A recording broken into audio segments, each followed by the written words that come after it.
खुरुमजरी Luwang coaching की माइकईदगी एहाक उसम सिद्धार्थ नवोदया की entrance exam थागदब आंगांगसिंगबु Lemna महै तंबिबा हौजरे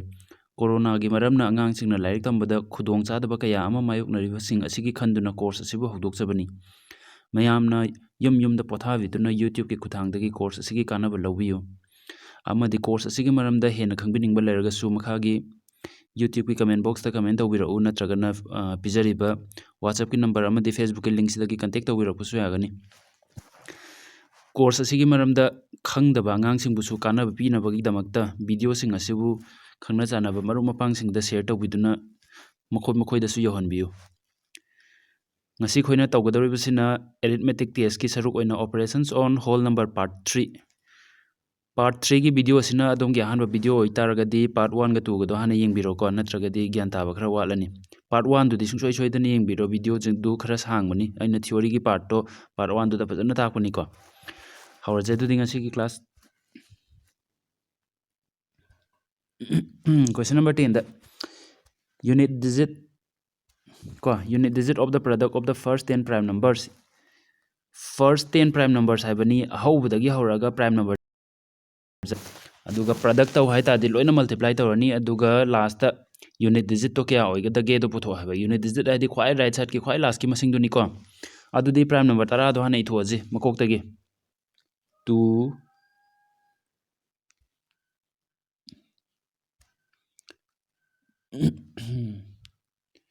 2 3 5 7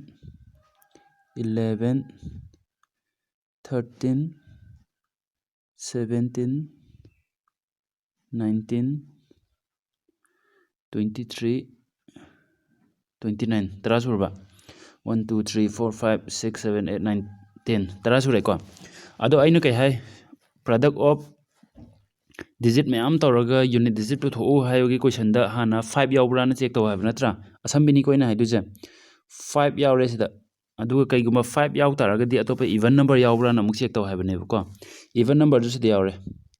मरम येंगजिको करीगी 5 यावब्रा चेक तौरिनो 5 यावर मतुंगदे इवन नंबर यावब्रा अनि जे याव तारदि केदौरे अनि जे मल्टीप्लाई तौरकांदा क्या फंगे 10 फंगे फंगबा अदोइ तादि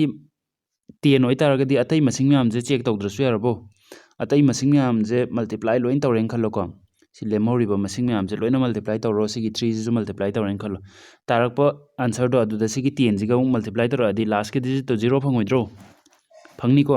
अदुना असम्बिनिको इना हाइजे हाना 5 का अदि अतोपे इवन नंबर के याव तारगदी अतोपे मसिंग अमता चेक तौद्रसु यारे खोइगी आंसर दो यूनिट डिजिट 0 तारनी यारेको स्माइना तौदोबा याइको मथंगी क्वेश्चन येंगजे Question number 11 the difference between the highest and lowest 5 digit number ख्वाइदगी चावबा 5 digit number ga ख्वाइदगी पिकपा 5 digit number ga खाइदोकना Gadaba खोइ 5 digit number दो कनाना सेमदोबा सिदा पिरिबा जिंग जिदगी सेमदोबा को अदुदि highest तो हाने इरजि highest इ गा हारदि ख्वाइदगी चावबा मसिंग हाने इद्रो अदुदि इरजि 9 8 6 3 0 सिगा lowest का खाइदोंगा दोइ नत्रो lowest 5 digit number हाइबनी lowest number दी अपिकवन हवी अदुबु 0 ना दिमांग थारगा हवी यारो 0 ना मांग थारगा होरदि 5 digit फंगरो 4 digit फंगनी अदुना 0 दगी कितंग चखरबदुना होरो मथंग 0 हापचलो को 6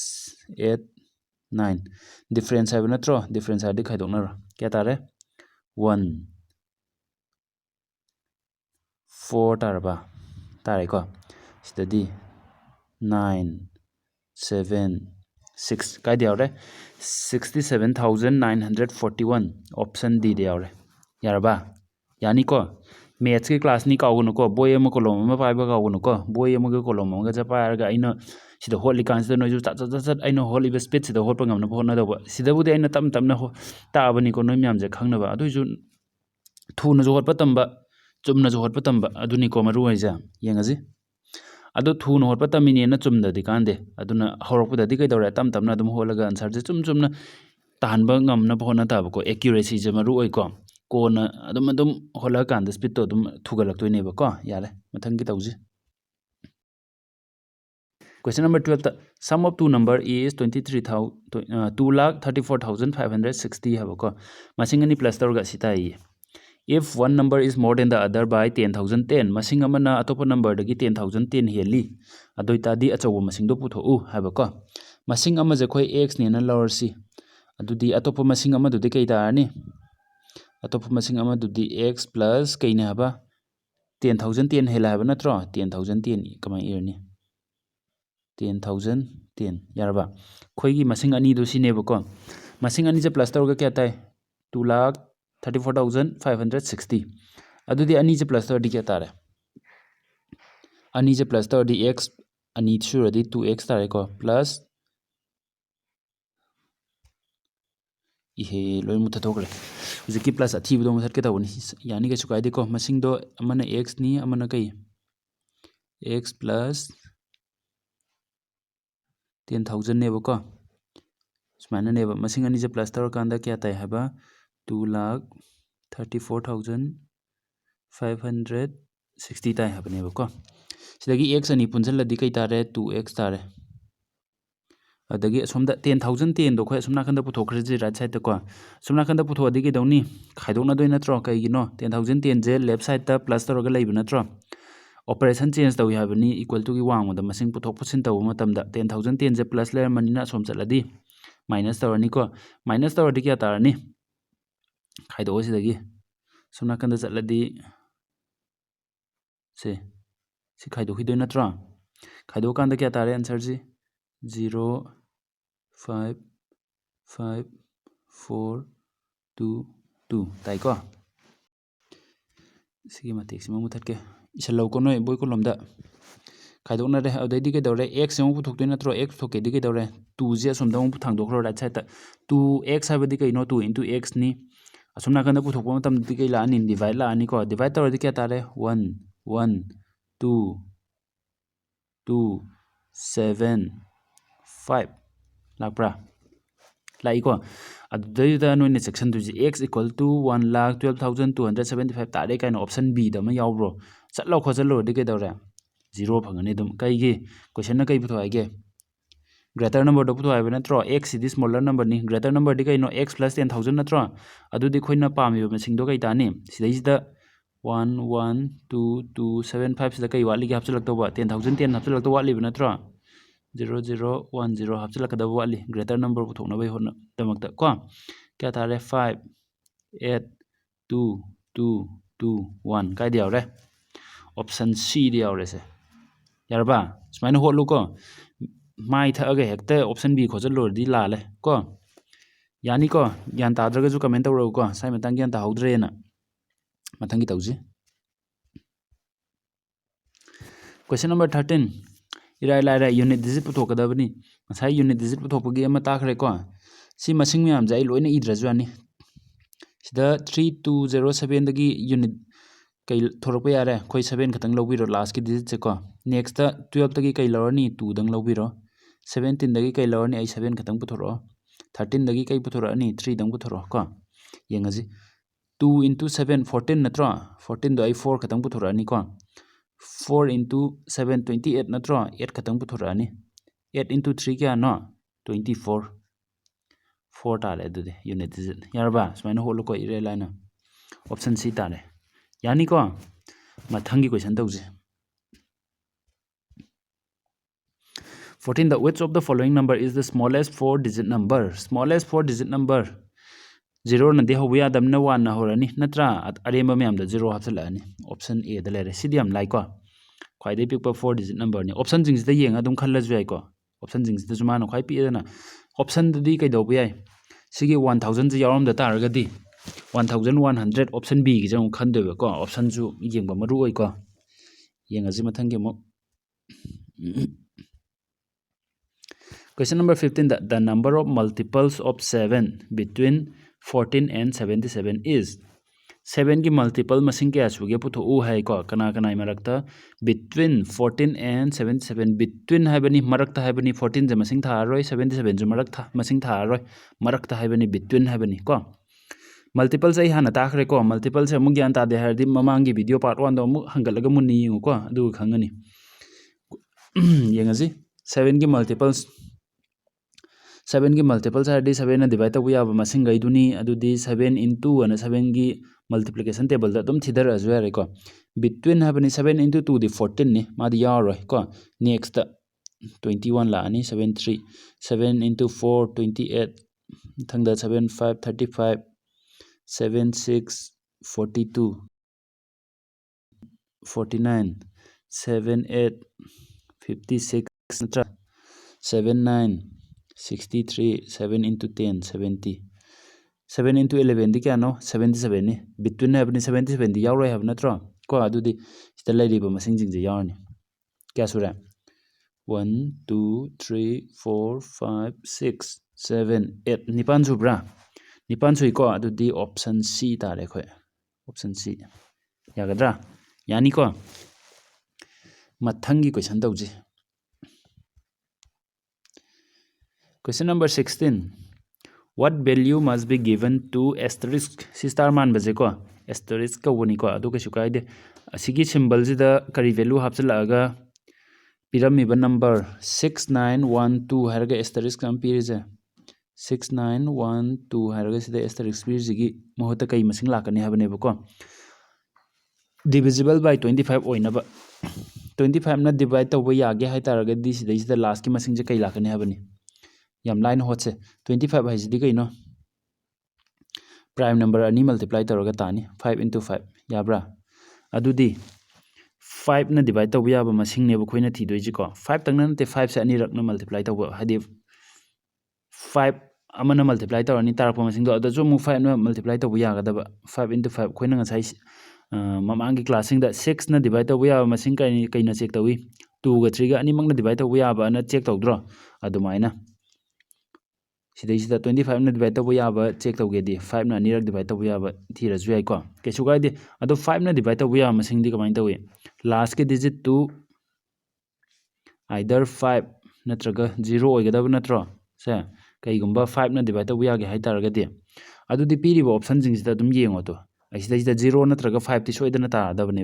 0 di yawbra yawde adu di 5 yawbra yawi sidang khotla yani khoina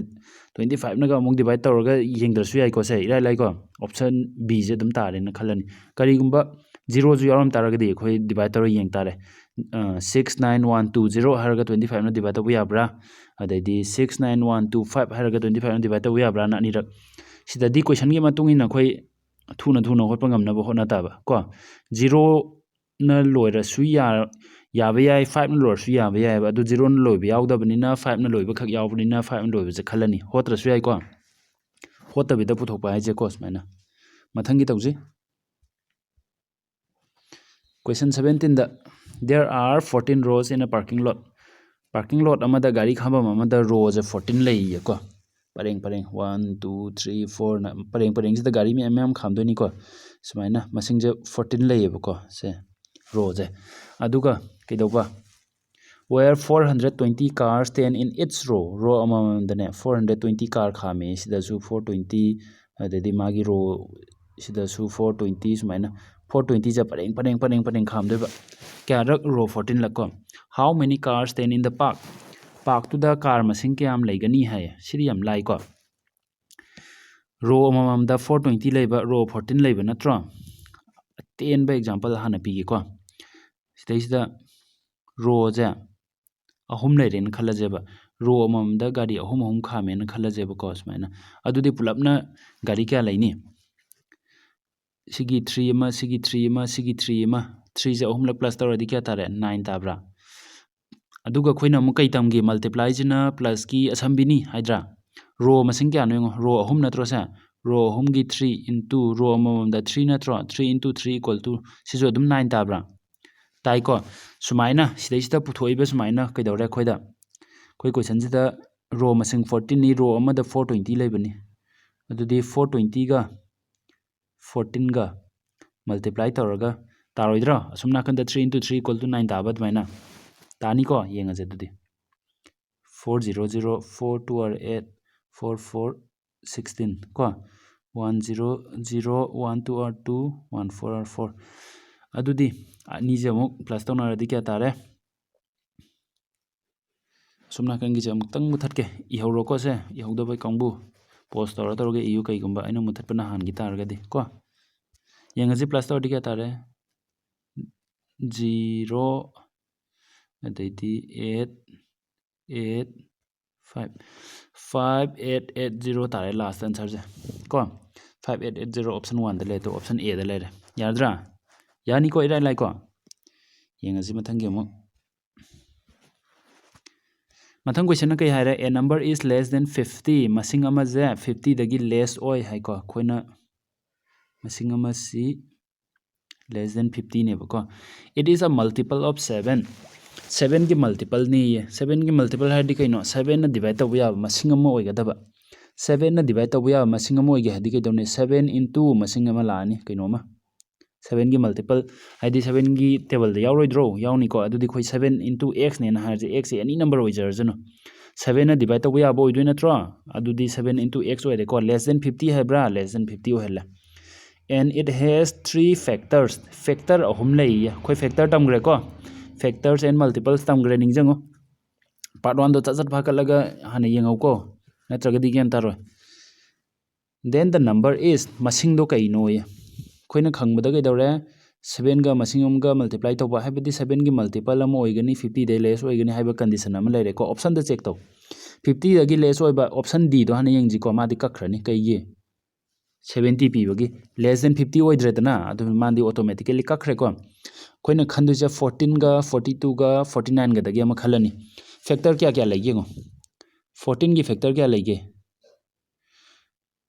14 da divide to ya masing je 1 na yai 2 na yai 7 na yai 14 na yai tai tai yengji 42 da di 1 na yai 2 na yai 3 na yai 6 na yai 7 na yai 42 na yai ko 49 di 1 na yai 7 na yai 14 na yai adu di question gi matungi na kai dawi it has 3 factors haiba mas condition je 49 da khatang fulfill tawre ngo atai condition di loina fulfill tawi ko a ga b ga c ga ja haidi less than 50 oi 14 je oi ko atai di 42 ju less than 50 oi ko next condition da kai hai multiple of 7 have na tro 7 na divide to ai 14 ju ai 42 ju ai 49 ju ai adubu third condition da has 3 factors have ni 3 factors lai bedi karam boire 49 khak oi raba adu di khoi gi answer ji option C tarani yaradra yani ko khangdraga su khangde khote gyan ta haudre ni iro go comment ta yengji mathang sina last question la natraga waliba last question ni yare ko adude video sibu kari gomba adumna pambi targa di like tawbiyu aduga atopa angang sing da su namanaba sing da su khangdaba sing do moi da su khangan na bai damakta share tawbiyu ko aduga channel asibu subscribe tawbiyu matung tarakwa video sing su adugi update to phangna bai damakta ko video sibu loi babu yengbi bagi damakta mayang bu daga chari mathangi class ta mu thengna ji